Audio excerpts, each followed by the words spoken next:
Hey there, everybody, and welcome to the mid-season report edition of Inside the Vandals. I'm your host, Madison McCord. He is men's coach Don Verlin. I'm going to stop talking so he can coach up and down weekend here, and that's how the WAC is. Let's start off Thursday against Texas State. You guys have a big lead, just can't pull it in. Overall thoughts against the Bobcats? Well, obviously a tough defeat, no question about it, to be up 17 there in the first half, make some mistakes at the end of the first half, then it's anybody's game, and then don't make the plays down the stretch to beat a Texas State team that only won one game coming into that weekend. So a disappointing loss, no question about it, at home. It was great to rebound 2 nights later versus Texas San Antonio. And I think the key there, Coach, is 18 turnovers. And talk about that. Yeah, no question about it. Anytime you turn the ball over that much, it makes it really hard on your defense, and that was the difference in our basketball game against Texas State.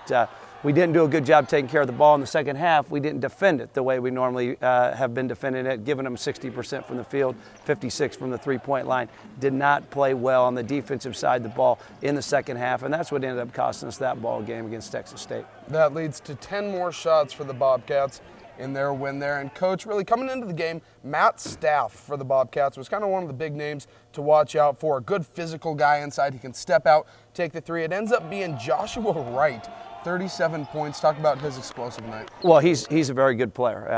Coming into that game, he was their leading scorer in conference play. He didn't start. He hadn't started the last 2 games, but what he did is he can really score inside and out. We tried to double team him. He got rolling early. Then later in the game, he took our big guys outside. He was able to drive them to the basket, and then he hits the dagger 3 right there late in the game to give him a 4-point lead with just about a minute left in the game. So he stepped up and played a great game versus us here in the Spectrum on Thursday night. But we do always like to look at positives here. Idaho shoots 48% from the field, always a good number there. And then also Kyle Barone, Steven Madison, great games offensively on the glass. Steven specifically, 14 rebounds. Yeah, Steve played very well, so did Kyle. Kyle's had a couple 16-rebound games, played extremely well.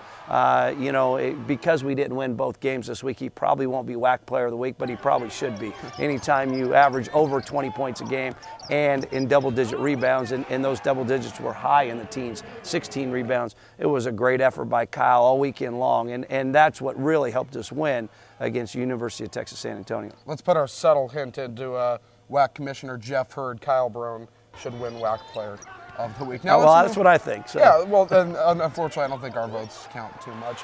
Let's move to UTSA here, though, and they're a good UTSA team, some solid scores in that one, but overall, you guys just play a better basketball game here and win 70-70 or 74-70. Yeah, we played very well, especially in the first 16 minutes of that game. We have a 9-point lead, and then again, we make some mistakes. So right there before the end of half, that they come back from us being up 9 points to tying it up at halftime. Then it's anybody's game. It's back and forth down the stretch. I thought we executed very well offensively. What big play in the game was, Kyle drove the lane, kicked it to Mike for a deep corner 3 that gave us a 4-point lead with about 25 seconds to go, and that was a huge play. But again, Kyle Barone played very well.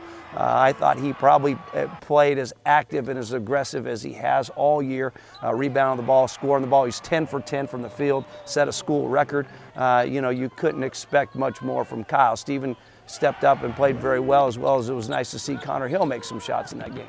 And I think very well may be an understatement there. As you mentioned, a school record, 10 for 10 from the floor, and Kyle Barone, another high double-digit rebound game. And he talked about that kick-out 3, and really the most important stat for Kyle was that assist out to Mike. 0 for 3 from behind the arc coming into that one. What'd you say to Mike after the game, after that shot? Great shot. What I tell our guys all the time is if you're open and on balance and ready to shoot it, pull the trigger. And we executed it perfectly. We got him wide open. Mike was, measured it out and knocked it down. Mike's a good 3-point shooter, has made 3-pointers for us all year.